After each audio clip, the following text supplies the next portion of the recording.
बुद्ध का एक शिष्य उनका उद्देश्य सुनकर भिक्षु हो गया।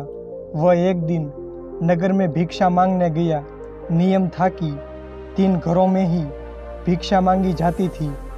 बुद्ध के लगभग सारे शिष्य युवक थे। ये भिक्षु युवक भी शरीर से गठीला और सुंदर था।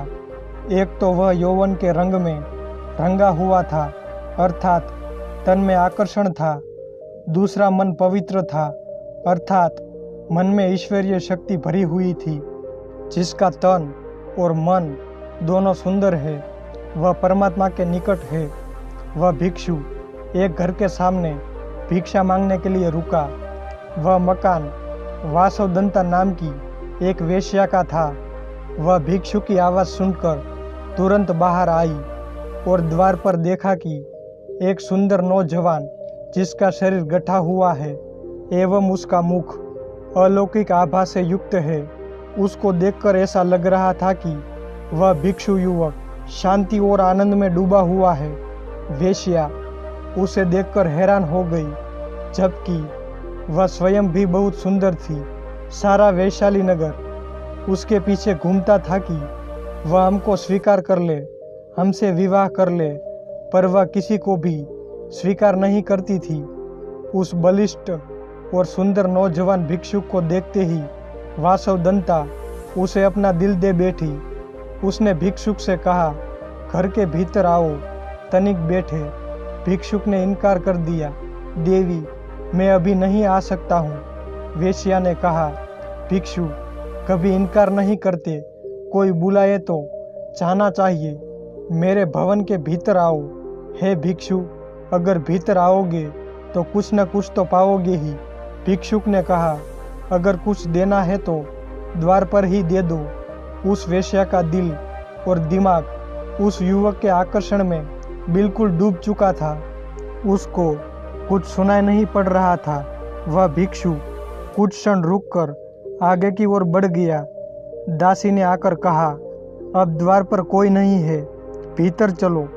वह बहुत दुखी और पीड़ित हुई। जब स्त्री के प्रणय निवेदन को कोई पुरुष ठुकरा देता है तो उसकी हालत बड़ी खराब हो जाती है। वासवदंता ने अपने जीवन में एक ही बार एक ही पुरुष के प्रति लगाव रखा था। उसने भी इनकार कर दिया। दिल टूट गया। उसने नृत्य बंद कर दिया, गाना बंद कर दिया, जो दिन भर मुस्कुराती थी और लोगों का मनोरंजन कराती थी। वह सुंदरी वासवदंता बिल्कुल मौन हो गई। भवन के द्वार सबके लिए बंद हो गए। वह किसी से भी नहीं मिलती थी। कई धनाढ्य लोगों के निमंत्रण आते थे, आओ हमारे उत्सव में खुशियाँ बिखेर दो, किंतु वह इनकार कर देती।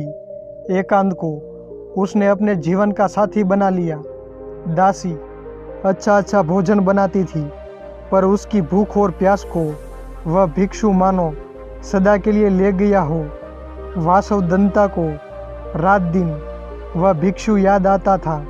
वह बहुत कमज़ोर हो गई और बीमार रहने लगी। कहते हैं कि चिंता चिता से बड़ी होती है। चिता एक बार जलाती है और चिंता सदैव जलाती रहती है। वह कहीं आती जाती नहीं थी। एक ही स्थान पर लेटे लेटे उसके शरीर में कई जख्म हो गए। उनकी सुंदरता कुरूपता में बदल गई। अब उसे कोई देखना भी पसंद नहीं करता था। बहुत समय के बाद फिर वही भिक्षु उस नगर में पुनः आया। उसे मालूम पड़ा कि वासवदंता बहुत बीमार है, उसकी हालत बहुत खराब है। भिक्षु उनके द्वार पर गया। दासी ने जाकर कहा कि वही भिक्षु आए हैं। वासवदंता ने दासी से कहा, यहाँ मत आने दो। जब मैं बहुत सुंदर थी, बहुत खूबसूरत थी, तब मेरा निवेदन स्वीकार न किया। अब मैं बदसूरत और बीमार हो गई हूँ। अब मैं इसके सामने कैसे जाऊँ? नहीं जाऊँगी। पर भिक्षु आ गए। हे देवी, आज तुझे मेरी ज़रूरत है। उस समय तुमको मेरी ज़रूरत नहीं थी।